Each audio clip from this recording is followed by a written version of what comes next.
back, everybody, to the Hazardous Artist series. This is like my 8th take because I mess up a lot. I'm human. I'm only human. I'm allowed to mess up. So this is like my 8th take, so it's way further along than you guys have known and loved since the beginning. I mess up a lot, especially on recordings that I'm tired for. I'm a little tired, but it's okay. It's okay, because we will get through this. We will blast through this. I'm just kidding. We won't blast through it. But, yeah. So anyway, who's excited for Halloween this Sunday? Because I am, mainly because I get to see my cousin this weekend, and we're gonna party. I'm just kidding. We're gonna probably just sit in her room and watch Lord of the Rings and Hocus Pocus. So what better way to do a Hazardous Artist segment than to talk about Halloween staples, mainly horror films. Woo! Yes, horror films. I love the horror film genre because, well, I like horror films. But to me, horror films aren't really horror to me. They are either comedic, because sometimes they are, or they're just not that great. And it's not to say that every horror film is bad, because they're really not. Cabin in the Woods is a really good one. I wasn't really scared by that movie so much as I was just very intrigued and interested in the plot they had, because they took stereotypical horror tropes and used them for this movie, and I thought that was really interesting. Good for them. So if you haven't seen it, I definitely recommend that one. It's a recent film, so yeah.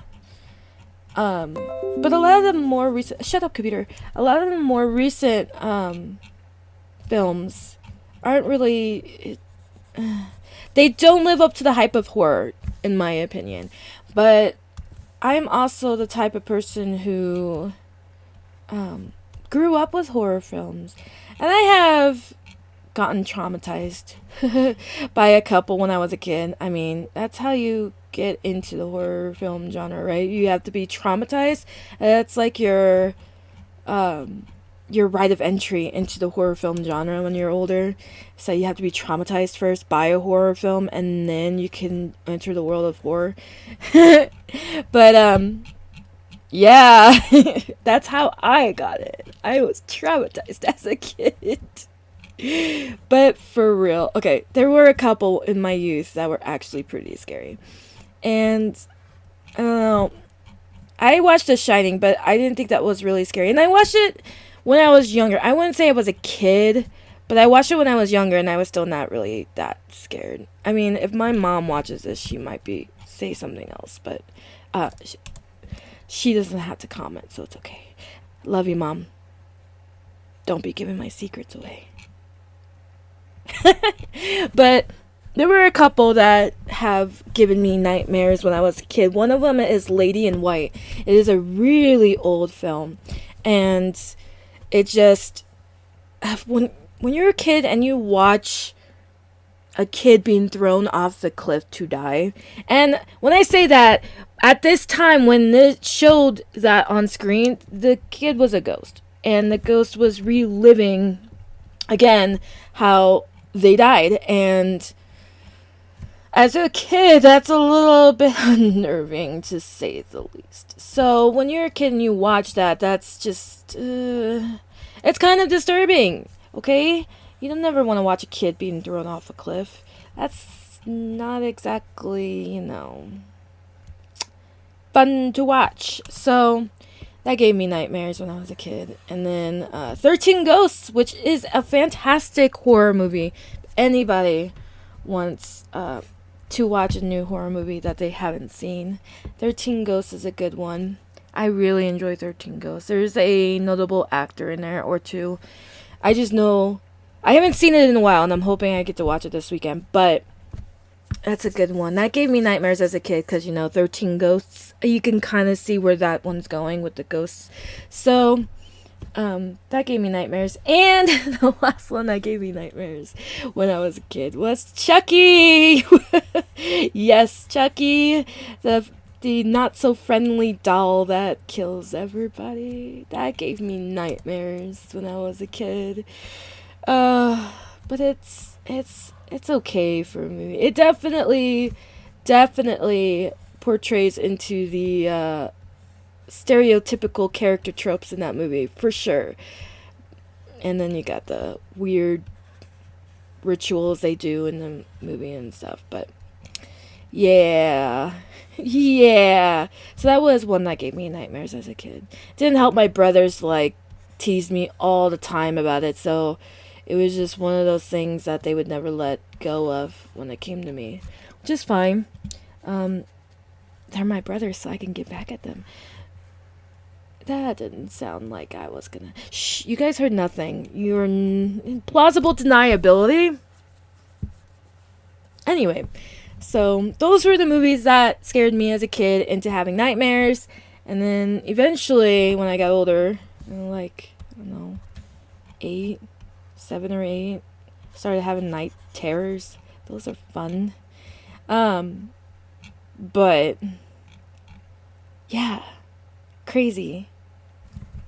I lost my words, that's why I'm thinking. I'm only human, guys, come on! I had a very rough nap because I woke up too early and I wanted to take a nap, and then my nap wasn't that great. Me. So, but nowadays, back to what I was saying anyway. Nowadays, the horror film franchise, they're kind of lacking in my opinion.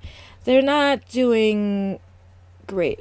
I just feel like they're playing way too hard into the stereotypes now, and it's not working out. And like I said, it's not every horror film out there that's classified as a horror film anyway. It's not every horror film out there that is like that. I just feel like a lot of them do this now, and it's have some creativity, guys. Come on, man. When will you learn? So that's what I have to say about horror movies. But 13 Ghosts and Lady in White was definitely one of those special ones that got me as a kid. And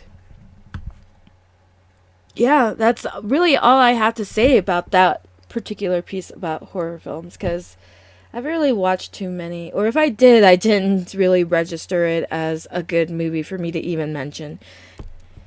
Like Paranormal Activity. Okay, so, yeah.